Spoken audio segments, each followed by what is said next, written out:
Mais uma vez é uma honra estar aqui junto com vocês.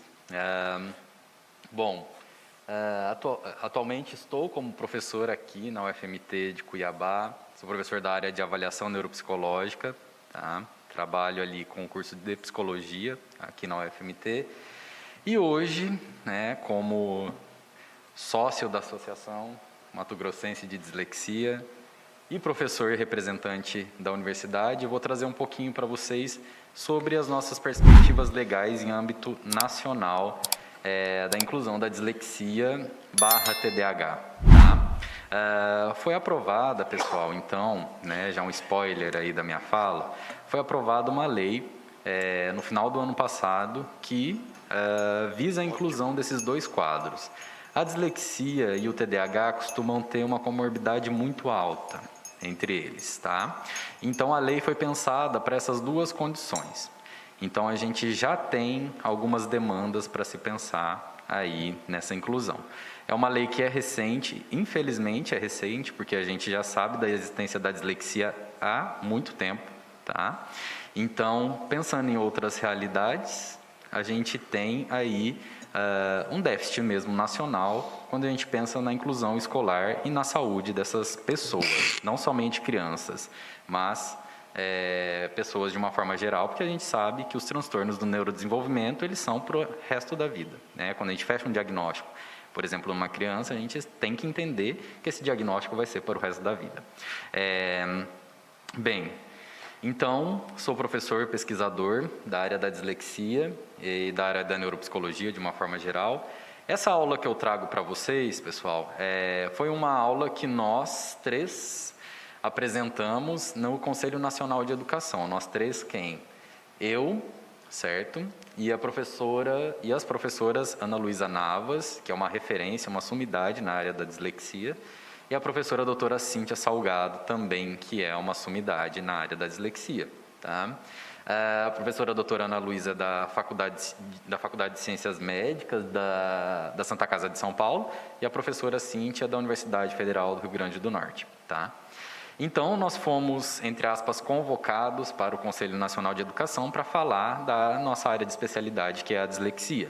Tá? Por que houve essa convocação? Pensando-se, então, nessa lei que foi aprovada no final do ano passado. Para a gente é importante que essa convocação tenha acontecido, porque eles têm reconhecido que os especialistas do Brasil, de um modo nacional, sejam consultados para que haja inclusão de fato desses quadros. Tá? Então, essa reunião aconteceu junto lá com o Conselho então, Nacional de Educação, há um tempo atrás, e a gente apresentou a nossa proposta para que, de fato, a lei seja aplicada. Quando a gente tem leis aprovadas, pessoal, elas não, na maioria das vezes, elas não são suficientes para que as políticas públicas aconteçam. Então, a gente tem a lei lá bonitinha, mas o que fazer para aplicar essa lei? Tá? E aí foi essa grande ideia do pessoal do Conselho Nacional de Educação de nos convocar para pedir a nossa opinião, certo?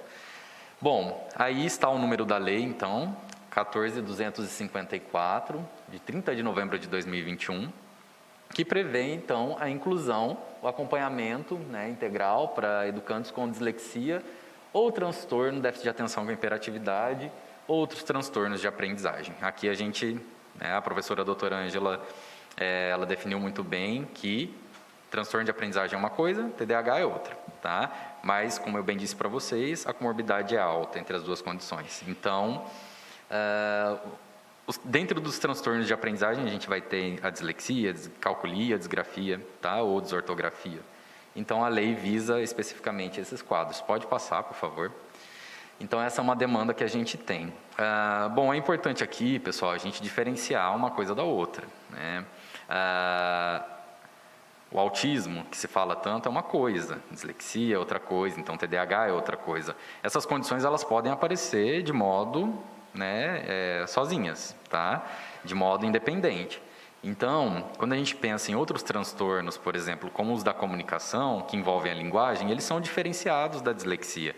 A dislexia ela afeta especificamente a linguagem escrita, a nossa habilidade de ler e escrever. E ali a gente vê que dentro das atuais classificações a gente tem os transtornos da comunicação da linguagem como uma coisa independente. Muitas vezes, inclusive, aquele transtorno lá, transtorno específico da linguagem, o segundo que está aparecendo, é um dos quadros que muitas vezes é confundido com um quadro de autismo. Então, é muito mais amplo o prejuízo quando a gente pensa num transtorno de linguagem. A dislexia vai estar envolvida com a aprendizagem especificamente, apesar de ter bases na linguagem oral, mas isso fica para uma outra aula, tá? E aí, então, a gente tem a independência do TDAH e dos transtornos de aprendizagem. Dentre os transtornos, a gente tem a dislexia. Pode passar, por favor. Pode passar, a professora Ângela já falou sobre isso. Pessoal, é importante aqui, nesse momento, que a gente compreenda que a avaliação neuropsicológica que eu ensino para os meus alunos que estão aí na plateia, e também eu comento muito com o pessoal da associação, pelas várias pessoas que me buscam para a compreensão da dislexia e do TDAH, a gente tem que entender que essas pessoas têm uma inteligência dentro ou acima da média. E é fundamental que na avaliação neuropsicológica a gente veja isso, compreenda qual é esse desempenho intelectual dessa pessoa. Então, são pessoas que têm uma percepção das dificuldades que elas têm. E isso leva a condições de depressão e ansiedade evidentes. Tá? São pessoas que têm uma inteligência dentro ou acima da média. Na maioria das vezes, acima da média. Então, as dificuldades escolares, que muitas vezes são compatíveis para a classificação de uma pessoa, se ela é inteligente ou não, elas estão defasadas nesse quadro, e aí a pessoa se auto-julga como burra, como não tendo um potencial adequado. E isso afeta, obviamente, a autoestima. Então, a gente tem que compreender, um dos primeiros passos da avaliação é avaliar essa inteligência, essa compreensão da inteligência e a percepção social que a pessoa tem. Tá? A gente vai ter, então, ali um desempenho defasado, principalmente, e obviamente na leitura. A dislexia é um transtorno específico de aprendizagem que envolve a leitura. A gente vai ter um nível intelectual adequado, a idade cronológica muito importante, pessoal. Já peguei crianças, na clínica, escola que a gente tem, diagnosticadas com dislexia aos 5 anos de idade. Isso é impossível, tá? Porque a criança nem teve oportunidade ainda de aprender a ler e escrever. Então, o diagnóstico não pode existir nessas idades. A gente vai identificar sinais, tá bom? E é importante que a gente verifique esses sinais, porque a gente já pode intervir sobre esses sinais. A neuropsicologia educacional, atualmente, tem propiciado um trabalho para o psicólogo no contexto escolar que vai visar a estimulação de habilidades que possam estar defasadas, que são pré-requisitos para a alfabetização. Por exemplo, como a professora Ângela trouxe também, as dificuldades na decodificação sonora de algumas letras. Por exemplo, entre T e D. Na pré-escola, a gente já consegue estimular os sons correspondentes a essas letras. E tem alguns estudos, inclusive longitudinais, internacionais, que mostram que a gente pode, talvez, evitar um transtorno de aprendizagem. Nesses casos, quando a gente tem uma intervenção super eficaz num período pré-escolar. Então, olha só a importância da estimulação no contexto escolar, ou mesmo clínico, de forma precoce. Tá? A gente está falando de um cérebro que tem plasticidade, e essa plasticidade, infelizmente, vai vencendo com o tempo. Tá, pessoal? Então, cada dia que se passa vale ouro, tá bom? Para uma pessoa que tem um transtorno do neurodesenvolvimento. Pode passar, por favor. A gente tem uma prevalência, pessoal, da dislexia no Brasil, quando a gente pensa, em número de habitantes, vamos supor aí que a gente esteja em 214 milhões de habitantes, a gente tendo uma prevalência de 3%, 2%, mais ou menos, no mínimo 6 milhões de disléxicos existem no Brasil. 6 milhões, no mínimo, pessoal. É um número muito alto. E muitas vezes esse dado, ele não existe para a gente. É um subdiagnóstico que a gente tem. A gente não tem políticas para a identificação dessas pessoas e elas estão aí sofrendo. Tá bom? Então, precisamos investir nesse primeiro ponto, identificação. A lei aprovada nacionalmente, ela garante que a escola já faça os primeiros passos da identificação. Tá? A escola, pessoal, é o contexto em que a criança fica o maior tempo da vida dela, praticamente. Então, o professor, ele tem uma habilidade para a identificação de dificuldades que a gente tem que aproveitar. A gente tem que escutar esse professor, tá? Infelizmente, algumas teorias dentro da psicologia, dentro da fonoaudiologia, até mesmo dentro da medicina, né? Vocês podem ouvir por aí, falam, né? Não, a dislexia é só uma questão de aprendizagem que não deu certo, uma questão de defasagem no ensino escolar da criança. Tá? O TDAH também, só porque a criança ali não consegue ficar quietinha, a gente precisa dar um diagnóstico para aquilo, né? É o jeito dela. Mas não é só o jeito dela, pessoal. É uma desregulação comportamental que desregula também as emoções. Então, aquela criança não é basicamente só agitada. Ela tem outros problemas que acarretam a dislexia e o TDAH, né? Então, a dificuldade motora, de planejamento, atencional para as coisas do cotidiano. Então, é um problema de saúde mental, de um modo global, não é somente educacional. Essas teorias estão bem defasadas, tá? E isso é muito complexo na América Latina. A gente não vê isso acontecendo em outros países. Em outros países, a gente tem políticas muito bem estabelecidas para a inclusão desses casos. E a gente vai ver logo na sequência. Pode passar, por favor. A integração, pessoal, entre a saúde e a educação é muito importante para a gente. Porque só a escola não vai dar conta das dificuldades da pessoa com dislexia. Professor, eu posso tirar uma dúvida? Pode. No slide anterior, se puder voltar, o senhor diz que tem 6 milhões de disléxicos. Sim. Certo, 3%. E disléxico mais TDAH... A comorbidade? São 4 milhões. Sim, sim. E TDAH mais 6 milhões. Isso. É isso? Ali pela porcentagem a gente vê, dislexia e TDAH 2 milhões, que é a comorbidade, daí diminui um pouco. Tá? Mas essa dislexia está inclusa, vamos pensar na matemática, né? Essa dislexia está inclusa naqueles 3% também. Tá ok. Dentro então, daqueles 3%. Então, dos 6 milhões, 4 milhões tem a dislexia com TDAH. Isso. E 2 milhões só dislexia. Isso, exatamente. Por aí. E esses 3% de TDAH? Também está incluso nessa conta. Está aí nessa comorbidade. Tá? Ok. Obrigado. De nada. Então, essa integração, pessoal, entre saúde e educação é um grande desafio para a gente, né? Para a gente cuidar da pessoa com dislexia, a gente não pode depender somente da educação. A educação vai ter um papel fundamental, assim como a saúde. A educação infelizmente, não tem uma estrutura de saúde dentro do seu contexto. E muitas vezes a gente vê que não é necessário, né? Se funcionar certinho, cada um no seu quadrado, saúde e educação, né? Tudo bem, não preciso ter uma equipe de saúde dentro da educação. Em muitas localidades no mundo há, né? Em outras realidades. Mas, pensando-se na maioria das realidades, né? A gente costuma separar. Tá? Então, essa integração, apesar de estar separado, né, essa integração é fundamental. Então, a gente precisa de uma conversa entre o professor, por exemplo, que atende a criança, e o fonoaudiólogo, que vai estar ali atendendo essa criança, e vai estar na saúde. A gente precisa que os dois conversem, tá bom? Não somente o fonoaudiólogo, a gente precisa que toda a equipe de saúde que atenda a pessoa com dislexia converse com a equipe pedagógica da escola da criança. Então, a gente vai ter médicos envolvidos, a gente vai ter fonoaudiólogos lá na saúde, a gente vai ter neuropsicólogos, psicólogos, muitas vezes até fisioterapeutas pelas dificuldades motoras, tá? E também a gente vai ter toda a equipe pedagógica na escola. Todos eles vão ter que conversar para que se criem estratégias, tá? Cada ser, pessoal, cada indivíduo tem mesmo tendo um diagnóstico de dislexia, ele tem demandas que são individuais. Até hoje eu não vi um disléxico igual ao outro. Tá?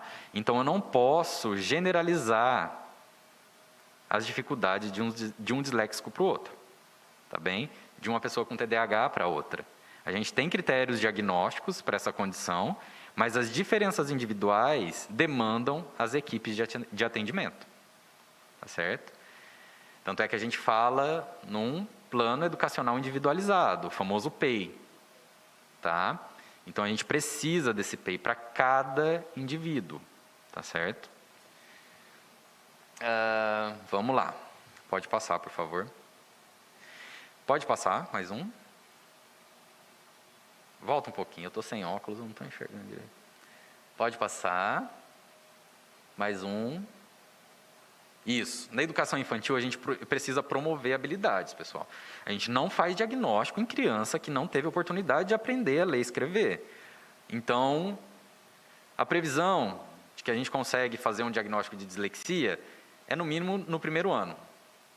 Tá? Então, a gente precisa que essa criança esteja lá no meio do primeiro ano. No mínimo. Tá? Aí, na pré-escola, tem todo esse potencial que a gente pode estimular, de musicalização, por exemplo. A gente já pode identificar, por exemplo, déficits na linguagem falada mesmo da criança, troca de letras na fala, que já vai precisar do contato com a saúde, porque a escola não tem habilidades, conhecimentos para estimular dificuldades na fala, pessoal. Mas, numa criança pré-escolar, ela vai precisar já desse contato entre educação e saúde.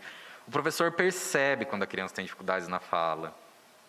Mesmo que ela não troque palavras, letras na fala, na organização dessa fala. A criança consegue contar uma história com um começo, meio e fim, por exemplo. Uma criança pré-escolar já tem etapas, marcos de desenvolvimento, que a gente espera que sim. Uma história simples, já consegue. Uma criança que tem um transtorno de neurodesenvolvimento vai ter uma dificuldade maior, como na dislexia. Então, a gente já espera que haja essa integração entre os dois campos, já na educação infantil, mesmo sem tendo o diagnóstico. Tá bem? Pode passar, por favor. Identificação das dificuldades já no ensino fundamental. Aí, bem como eu disse, lá nos primeiros anos da escolarização, da alfabetização, a gente já vai conseguir identificar, então, sinais ou até mesmo já fechar o diagnóstico. Pode passar, por favor. A adaptação e apoio educacional, é isso que a gente está precisando atualmente, pessoal. Muitas vezes a escola pede laudo, pede que os pais identifiquem o que a criança tem, mas chega lá com o laudo, por exemplo, a escola não sabe o que fazer. Tá? Então, a gente precisa ensinar, a gente precisa mostrar que a dislexia existe, a gente tem que brigar ainda por causa disso, tem que mostrar que a dislexia existe e que tem estratégias para que a pessoa com dislexia possa aprender. Tá bem? Então, esse é um processo de formação, infelizmente, que a gente precisa ainda construir nos cursos de licenciatura, principalmente pedagogia.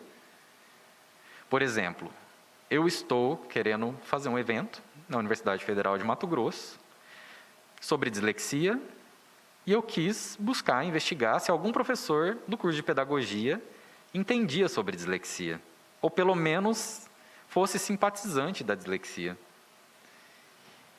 E, pessoal, eu acho que tem uns 30 professores na pedagogia, na Universidade Federal de Mato Grosso, no curso de pedagogia, e nenhum entende e fala sobre dislexia. Nenhum. Que está na formação de base, na identificação de sinais básicos, que é a porta de entrada para a identificação de sinais, que é a escola. São esses profissionais que vão estar ali.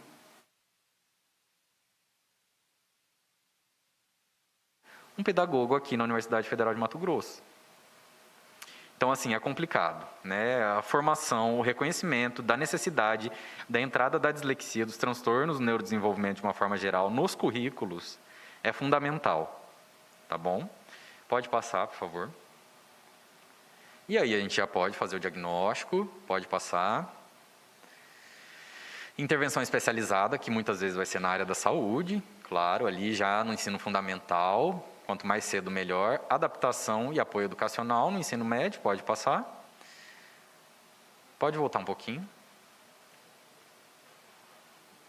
Isso. E aí a gente vai ter no ensino superior, a pessoa ainda, a dislexia não vai embora, pessoal? A gente vai precisar também de um apoio. Atualmente, a lei, infelizmente, Gabi, só vai até o ensino básico. A gente precisa, a lei federal, a gente precisa brigar para que inclua o ensino superior, tá bem? Nos processos de inclusão, a pessoa adulta precisa de apoio também, tá? Pode passar. Pessoal, tem alguns materiais, o Pipo falou do Instituto ABCD, é um instituto sem fins lucrativos e é muito interessante as produções que eles têm, tá?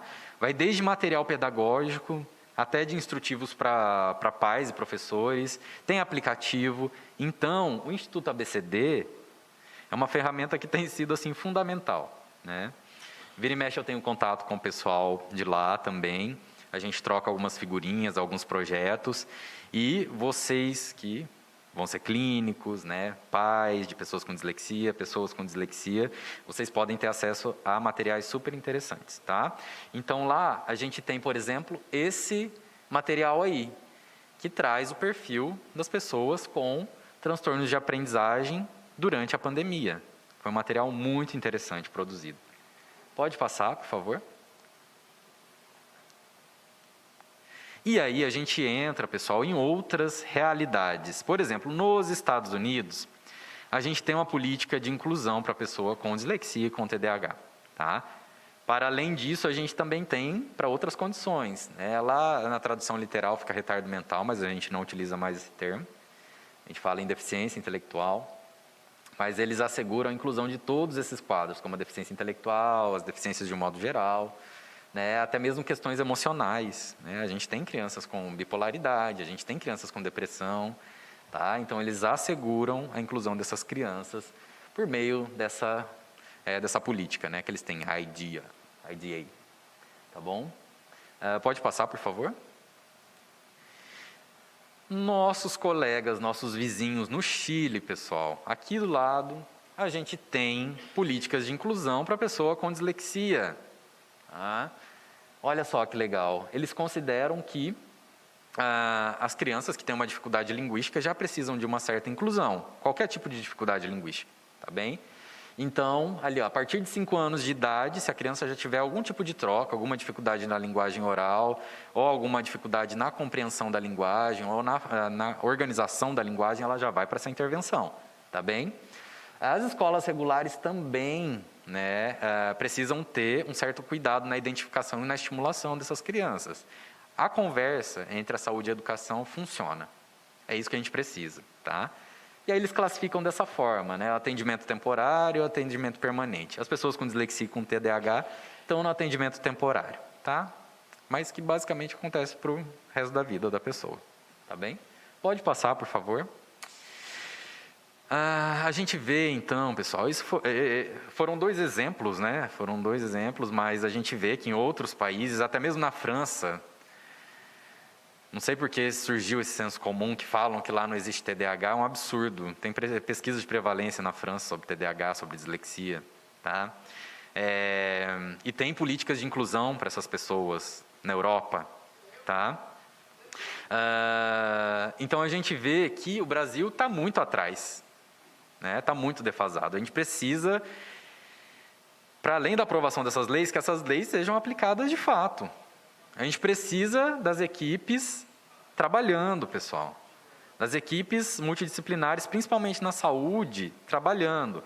As equipes educacionais já estão lá. A gente precisa reorganizar a agenda na educação para que esses profissionais tenham formação sobre a dislexia.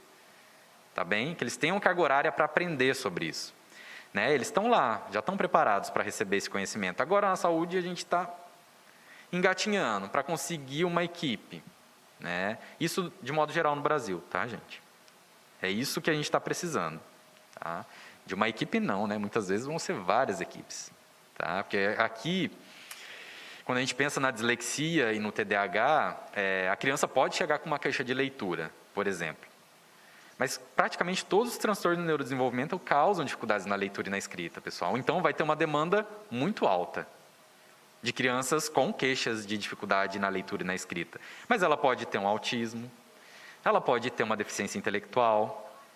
Tá? Então, as equipes vão precisar ser numerosas, tá? Porque tem uma demanda muito grande. Então, a gente não pensa somente nos 2% da dislexia, a gente vai juntando 2% da dislexia, 2% da deficiência intelectual, 2% do autismo, né? E vira quase 50% da escola vai precisar passar por avaliação.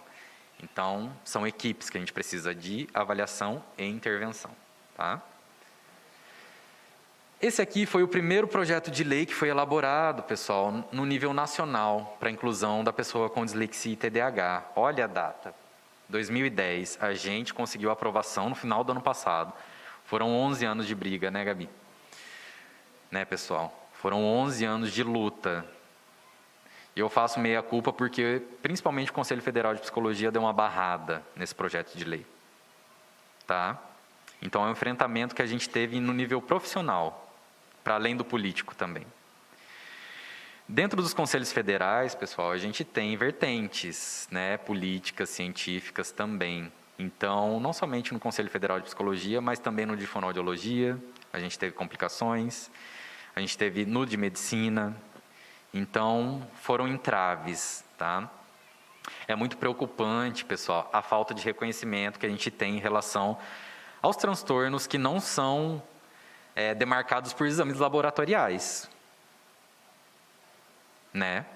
Então, não tem um exame neurológico de imagem que me prove que aquilo existe, não tem um exame de sangue que me prove que aquilo existe, então não, deixa de lado, né? Deixa para lá.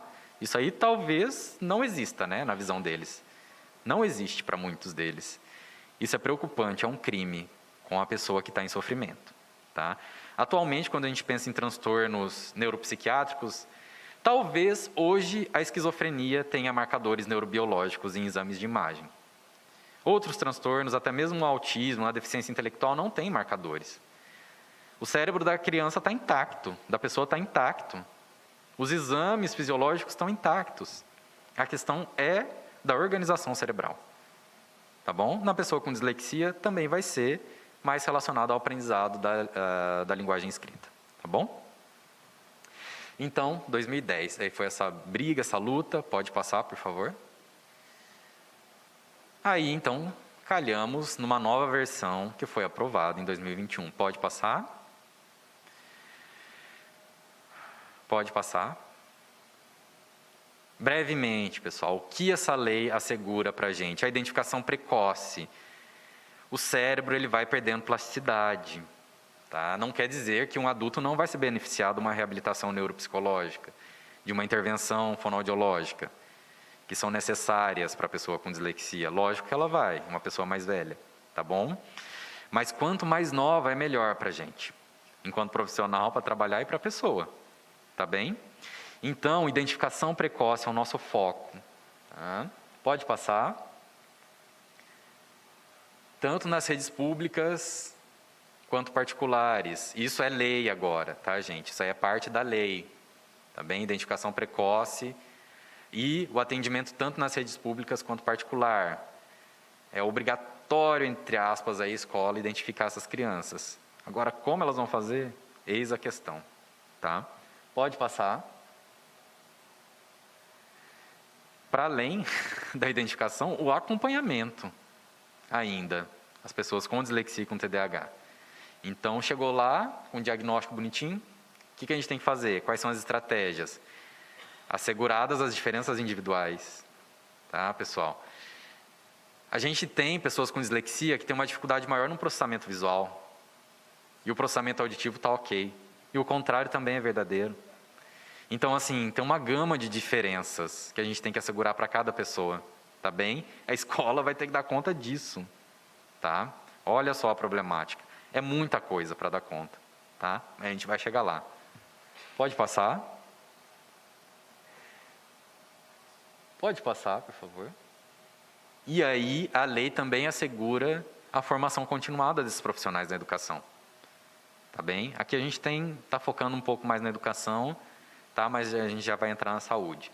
A gente precisa dessa formação continuada, tá bem? Por quê, pessoal, inclusive? Porque os critérios diagnósticos mudam também. Uma pessoa que tinha dislexia há 40 anos atrás, muitas vezes nem era identificada, hoje já é identificada. 10 anos atrás eram outros critérios, 15 anos atrás eram outros critérios. Para outras condições também, como o autismo. Tá? Então, a gente precisa estar atualizado sobre como fazer o diagnóstico. Quais são as formas de se fazer o diagnóstico, tá bom? Professor. Diga.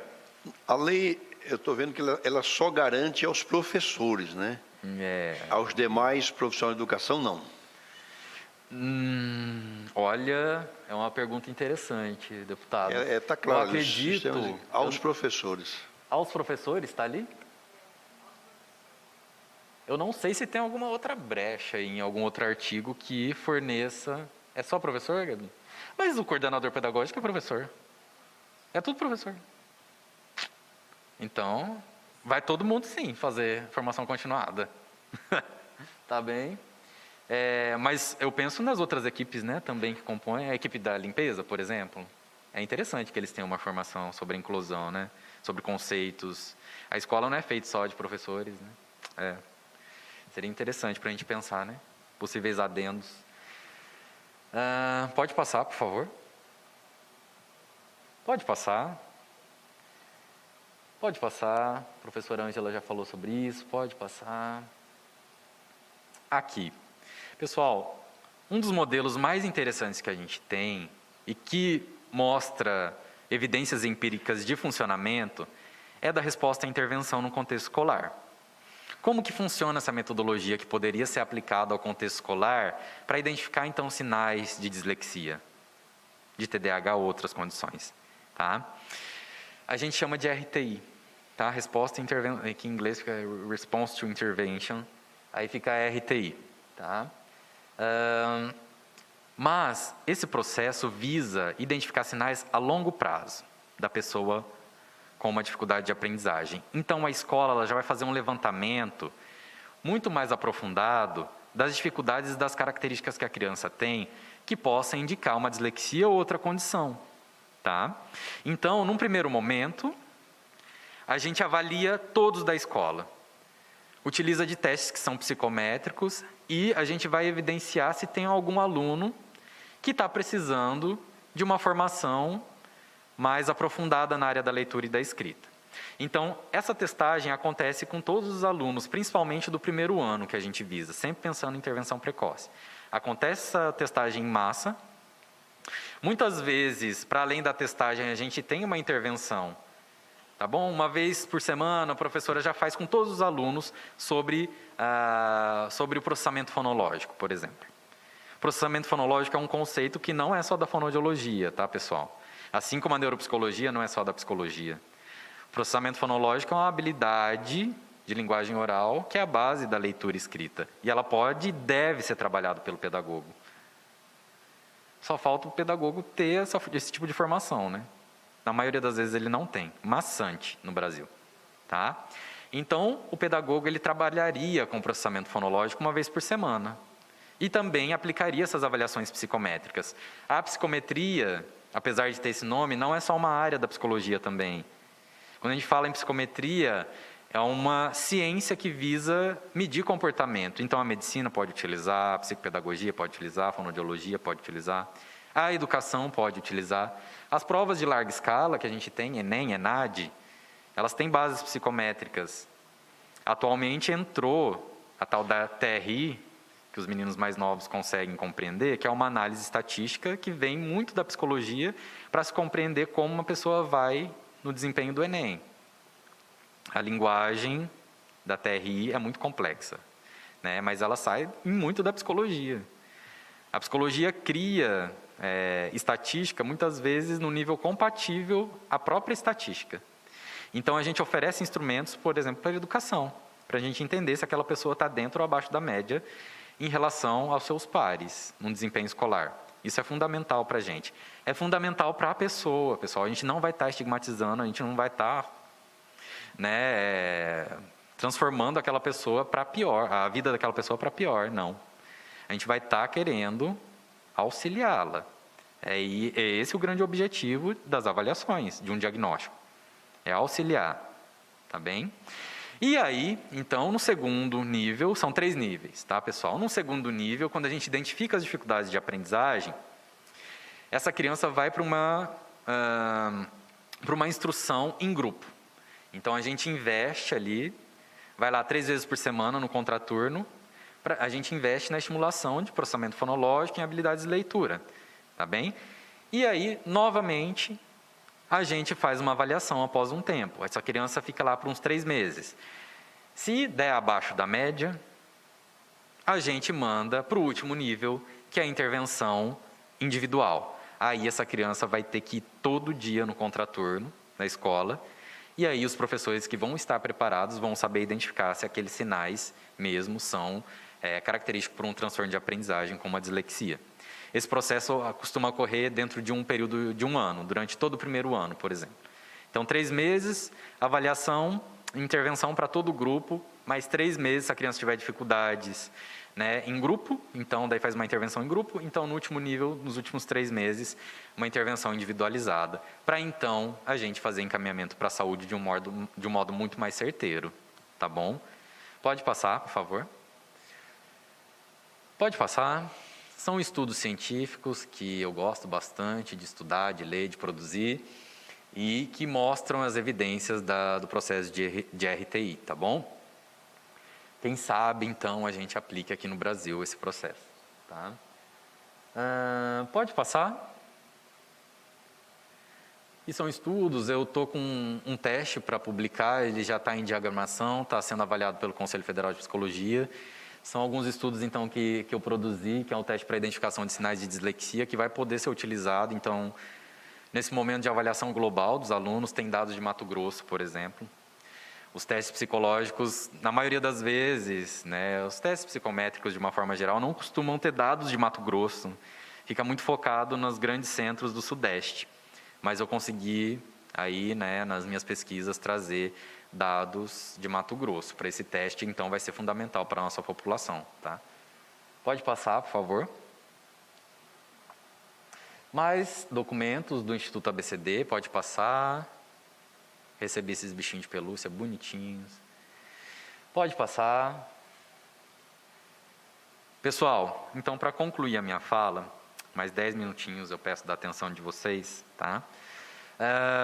Que foi a produção de fato de uma minuta que a gente propôs lá no Conselho Nacional de Educação, de uma política que poderia ser aplicada para a implementação da lei.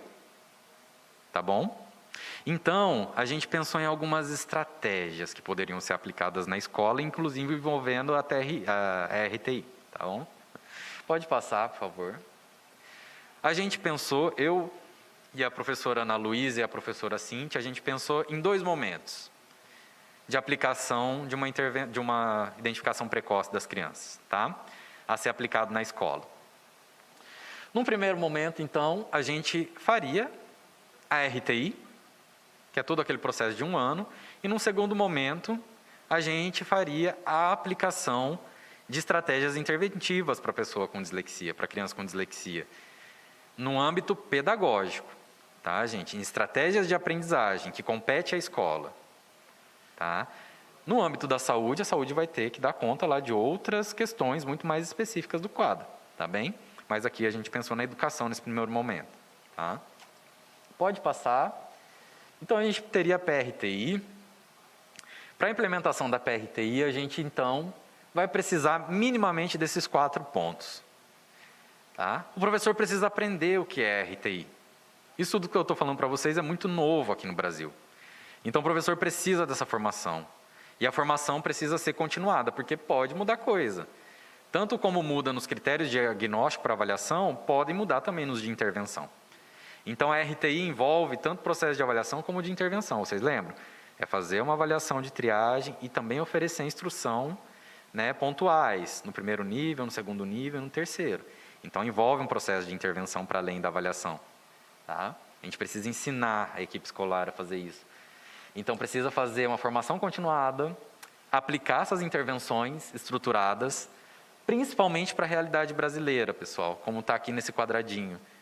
Que a gente costuma, né, beber muito em outras realidades. Ah, tem isso lá dos Estados Unidos, tem isso de Portugal, vamos aproveitar. Não tem como aproveitar, gente.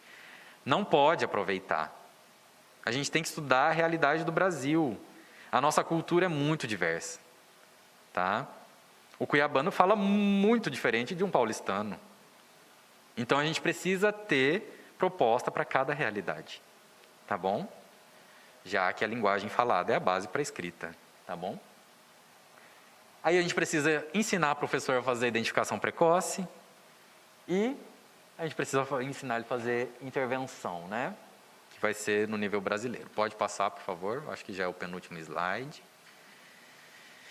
E aí, então, a gente vai ter o processo do PIEE, que a gente chamou. que é o processo de intervenção mesmo, de dar o apoio após o diagnóstico, tá? Que a gente vai precisar criar estratégias, então, né, estudar estratégias de como a escola pode fazer isso. Atualmente, a neuropsicologia escolar tem demonstrado muitas estratégias para a gente, tá bem? Pode passar, por favor. Mais uma vez, só reforçando, pessoal, tanto para aplicação, acho que esse já é o último slide, ou penúltimo, PRTI. A gente precisa, tanto para PRTI quanto PA, a gente precisa da formação continuada. Para aplicação da TRI, da RTI, eu fui falar de análise de dados, agora fica na minha cabeça. Sou bem psicometrista. A gente precisa investir em instrumentos também para identificação precoce, porque o Brasil é um país continental. Então, a gente precisa de dados psicométricos, se possível, de cada região do país. Tá? A gente precisa de construção desses instrumentos. Pode passar. E que não envolva, pessoal, isso é muito importante, né? Que não envolva somente a avaliação de habilidades escritas ou de leitura. A pessoa com dislexia pode ter dificuldades em outras habilidades neuropsicológicas, como em memória de trabalho, bem como a professora Ângela falou, em atenção, em memória propriamente dita, tá? Então, a gente precisa construir instrumentos que envolvam essas habilidades, habilidades motoras finas, tá bem? E construir, pessoal, por fim, então, construir um espaço para que haja, então, eu imagino lá, né, um espaçozinho na escola que seja aberto para discussão e construção de estratégias para a pessoa com dislexia e TDAH, tá bom? A gente precisa ter isso muito bem estabelecido, como uma fonte de informação em todo o contexto escolar, tá? As políticas públicas, elas precisam acontecer de um modo urgente, pessoal. A gente não pode mais esperar. A dislexia existe, a gente já está cansado de confirmar, né? Isso aí já é uma coisa que ultrapassa, né, as nossas ideias. Dislexia existe, TDAH existe, então precisamos, de fato, de políticas públicas acontecendo, né? A gente precisa da identificação precoce, a gente precisa de intervenção precoce de modo urgente, tá bom? Esse é meu apelo como cientista e como aí uma pessoa que tem familiares também com TDAH, com dislexia, né? Um apelo também aí afetivo, tá bem? Muito obrigado.